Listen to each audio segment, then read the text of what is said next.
Breaking news చూస్తున్నాం. ఖమ్మం పర్యటనలో మంత్రి కేటీఆర్ చేసిన విమర్శలపై కాంగ్రెస్ శ్రేణులు మండిపడుతున్నారు.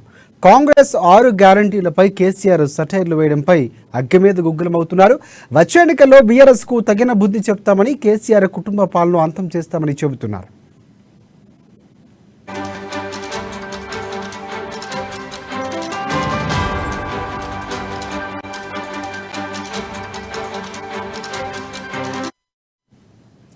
రైట్, బ్రేకింగ్ న్యూస్ చూస్తున్నాం. ఖమ్మం పర్యటనలో మంత్రి కేటీఆర్ చేస్తున్న విమర్శలపై కాంగ్రెస్ శ్రేణులు మండిపడుతున్నారు. కాంగ్రెస్ పార్టీ 6 గ్యారంటీలపై కేటీఆర్ సటైర్లు వేయడంపై అక్కి మీద గుగ్గులమవుతున్నారు నేతలు. వచ్చే ఎన్నికల్లో బీఆర్ఎస్ కు తగిన బుద్ధి చెబుతామని, కేసీఆర్ కుటుంబ పాలన అంతం చేస్తామని చెబుతున్నారు. దీనిపై మరిన్ని అప్డేట్స్ అందించేందుకు మా ప్రతినిధి ఉపేంద్ర మనకి లైవ్ ద్వారా సిద్ధంగా ఉన్నారు. ఎస్ ఉపేంద్ర, చెప్పండి.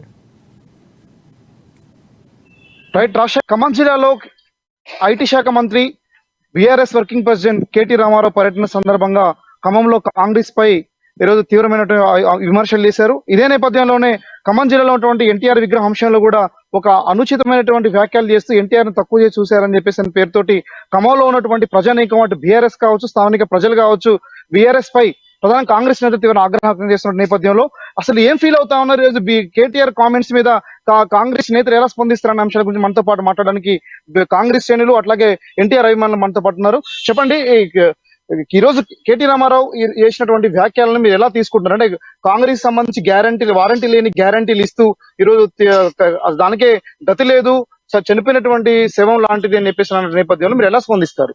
ఇవాళ నువ్వు అనుభవిస్తున్న హెలికాప్టర్ నీకు వచ్చిందంటే కాంగ్రెస్ పార్టీ చేసినటువంటి చదివే. అదో శ్రీమతి సోనియా గారు ఇచ్చిన మాటని నిలబెట్టుకోవడానికి ఖచ్చితంగా కాంగ్రెస్ పార్టీ మాత్రమే తెలంగాణ రాష్ట్రం ఇచ్చింది. ఆ విషయం మీ నాన్న కూడా ఒప్పుకున్నాడు, నువ్వు కూడా ఒప్పుకున్నావు. ఇప్పుడు వచ్చేసి పెద్ద అడ్డం పొడుగు పెద్ద పెద్ద మాటలు మాట్లాడడం అనేది మేము దీన్ని చాలా తీవ్రంగా ఖండిస్తా ఉన్నాం.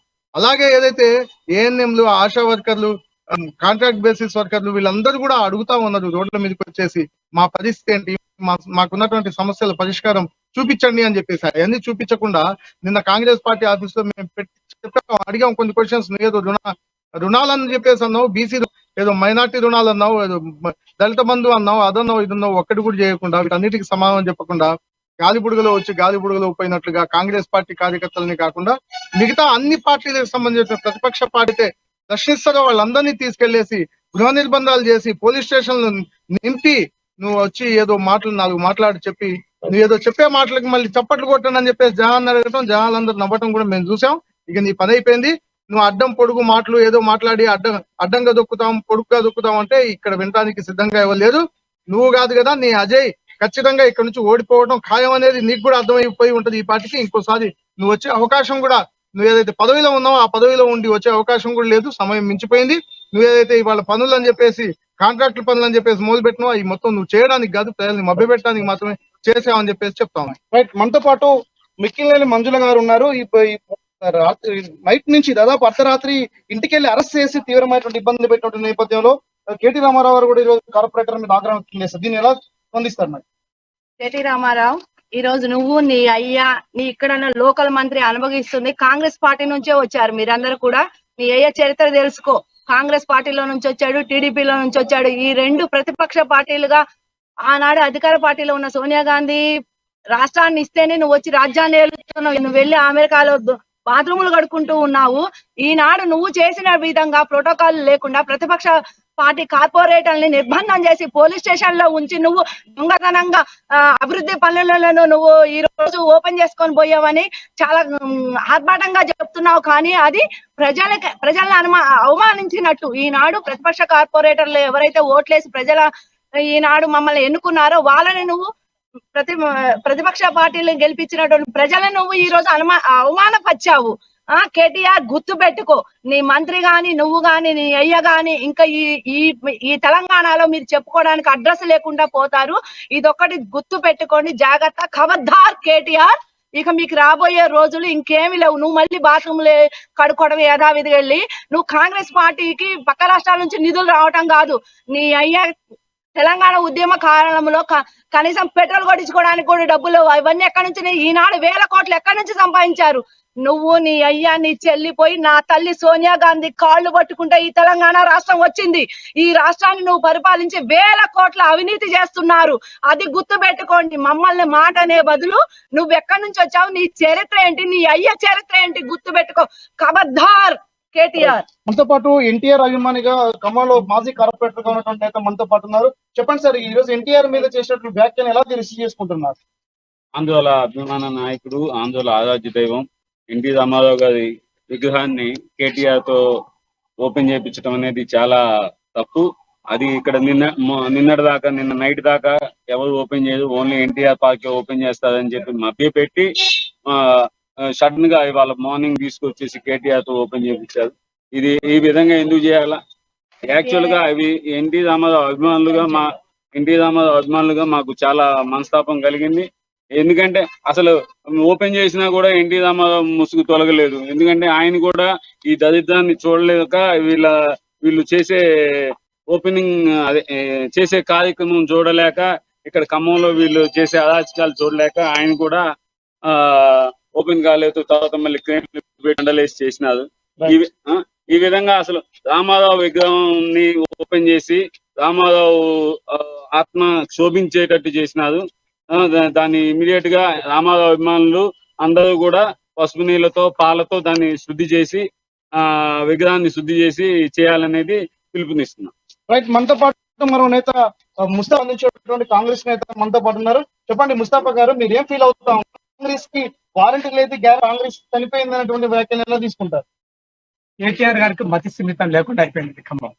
ఎందుకంటే మొన్న జరిగిన తుక్కుగూడాల మీటింగ్ ఏదైతే చూసిండో, ఈ చరిత్ర నిలబడిపోయినంత పెద్ద మీటింగ్ అండి అది. అది చూసి కేటీఆర్ కాదు కదా, బీఆర్ఎస్ పార్టీ వాళ్ళందరికీ మతి స్థిమితం లేకుండా ఏం మాట్లాడుతున్నారు, ఏం మాట్లాడాలో అర్థం కావట్లే. ఒకటి నేను చెప్తున్నా, కేటీఆర్ గారు మీరు ఎక్కడి నుంచి వచ్చారు? ఎవరు ఇస్తే పెడితే ఈ తెలంగాణ ఎవరు ఇస్తే తీసుకున్నారు? మీరు కాంగ్రెస్ పార్టీ గురించి చెప్తారా? మేము పెట్టిన పథకాల మీద నడుస్తున్నారు. ఇయాలకి మీరు ఇచ్చిన పథకాలు ఎక్కడదండి? ఇలా ఒక్క సంక్షేమ కార్యక్రమాన్ని నేను చెప్పిపోవడం ఓన్లీ ఇప్పుడు అక్బరుద్దీన్ ఓవైసీ అసెంబ్లీలో చెప్పారండి, మే తేరే కాన్కు ఖుష్ కర్తా, మేరే కాన్కు తుమ్ ఖుష్ కరో అంటే నువ్వు వందలాది మాటలు నేను చెప్పిన, ఈరా ఇస్తా, మోతీలు ఇస్తా, బంగారం ఇస్తా, బిండిలు ఇస్తా అని చెప్పి ఇది ఒక స్టోరీ చెప్పినట్టు ఉంది కండి. అయితే అయ్యా కేటీఆర్ గారు ఇదే లాస్ట్ ప్రకటన, ఇదే మీరు లాస్ట్ మీరు తిరగండి మంచిగా. ఇంకొకటి చెప్తున్నా వినండి, ఖమ్మంలో ఉన్న నాయకులంతా కూడా ప్రజలంతా కూడా రెడీగా ఉన్నారు, మిమ్మల్ని బొంద పెట్టడానికి రెడీగా ఉన్నారు, మీ పార్టీని బొంద పెడతారు. అదే విధంగా నిన్న జరిగిన ఒకటండి, మీకు కాంగ్రెస్ పార్టీ అని పార్టీ బొంద పెట్టిన పార్టీ, మీరు మమ్మల్ని ఎందుకు నిర్బంధం చేసుకొని హౌస్ అరెస్ట్ చేస్తున్నారు? ఎందుకు చేస్తున్నారు అంటే మా సత్తా ఏందో మేము చూపడతామని, అంటే మీరు చేసిన తప్పులని నిలదీస్తాం, ప్రజల మధ్యలో తీసుకుపోతాం అని చెప్పేసి భయమే కదా మీకు. రాత్రి 2:30కి వచ్చాను, ఏమన్నా దొంగలండి మేము? 2:30కి వచ్చి ఇప్పుడు దాకా మమ్మల్ని హౌస్ అరెస్ట్ చేసి ఇంట్లో కూర్చోబెట్టుకొని ఇంత అరాచకం చేసి పోలీసు వాళ్ళని పెట్టుకొని మీరు చేసే అరాచకాలు ప్రజలు చూస్తా ఉన్నారు. మీకు గుణపాఠ నేర్పించే రోజులు దగ్గరకు వచ్చింది, తప్పకుండా మీ బీఆర్ఎస్ పార్టీని పొంద పెడతారని చెప్పేసి నేను తెలియజేసుకున్నాను. ఒక వారంటీ గ్యారెంటీ ఉంది, రాష్ట్రం ఇచ్చింది కాంగ్రెస్, దీనిపై ఎట్లా స్పందిస్తారు? ఏమయ్యా కేటీఆర్, బుద్ధుడిని మాట్లాడుతున్నావు, బుద్ధి లేకుండా మాట్లాడుతున్నావో మాకు అర్థం కావట్లేదు. నీ అయ్యేమో మాటలు చెప్తుడు, నువ్వేమో చేతలు అంటావు. నువ్వు చేసిన చేతలేంటి, నీ అయ్య చేసిన చేతలేంటి? ఇయాల్టి వరకు కాంగ్రెస్ పార్టీ పెట్టిన భిక్ష మీదనే మీరు ఆధారపడి మీరు పరిపాలన చేసుకుంటూ, అలాంటి తెలంగాణ ఇచ్చిన దేవతని సోనియమ్మని మోసం చేసినోడు నువ్వు వచ్చి ఇక్కడ ఖమ్మంలో మాట్లాడుతున్నావు. ఖమ్మం ప్రజలు ఎప్పుడూ తెలియకల్లోలే. ఇవాళ నువ్వు ఖమ్మం వచ్చి నువ్వు గానీ ఇంకోసారి ఖమ్మం రావడానికి నీకు లేదు. ఎందుకంటే ముందు నీ అయ్యా నువ్వు ఒక పెట్టకథ చెప్పి నువ్వు గుల్లా సూది అని, నువ్వు సూది కోసమే మాట్లాడు. అసలు గుల్లనే మోసం చేసినోడివి, నువ్వు గుల్లనే లేకుండా చేసేవాడివి నీ కేసీఆర్ కేటీఆర్. అలాంటి వాళ్ళు మీరు చెప్తున్నారా? ఇప్పుడు పిట్టకథ స్టేజ్ మీద చెప్పినావు కదా, ఇంకో 2 నెలల తర్వాత చెప్తూ గానీ నడి రోడ్డు పక్కన ఫుట్పాత్ల మీద కూర్చొని నీ అయ్యా నువ్వు నీ చెల్లి అట్లనే పిట్టకథలు చెప్పుకుంటూ బతకటానికి రెడీ అయిపోండి అని చెప్పేసి తెలియజేసుకుంటున్నాం. రైట్, ఇది ఖమ్మంకి సంబంధించిన తాజా పరిస్థితి. కేటీ రామారావు చేసినటువంటి వ్యాఖ్యలని ఖమ్మం జిల్లా కాంగ్రెస్ తీవ్రంగా ఖండిస్తా ఉంది. ఈ రాష్ట్రం కోసం కాంగ్రెస్ పార్టీ అనేక చేసింది. రాష్ట్రమే ఇచ్చినటువంటి కాంగ్రెస్ 6 వారంటీలని ఖచ్చితంగా అమలు చేసి తీరుతామని చెప్పేసి ఇక ఖమ్మం జిల్లాకు కేటీఆర్ రాకుండా అడ్డుకునేందుకు భవిష్యత్ కాలంలో కార్యాచరణ రూపొందిస్తామని ఎటువంటి దుశ్చర్యలకు పాల్పడేటువంటి బీఆర్ఎస్ నేతల్ని అడ్డుకునేందుకు కోసమే భవిష్యత్ కాలంలో ముందుకు సాగుతామని చెప్పేసి కాంగ్రెస్ నేతలు అంటున్నటువంటి పరిస్థితి. ఇది కెమెరా పర్సన్ నరేష్ తో ఉపేందర్, అమ్మానీస్, ఖమ్మం జిల్లా నుండి. Over to studio.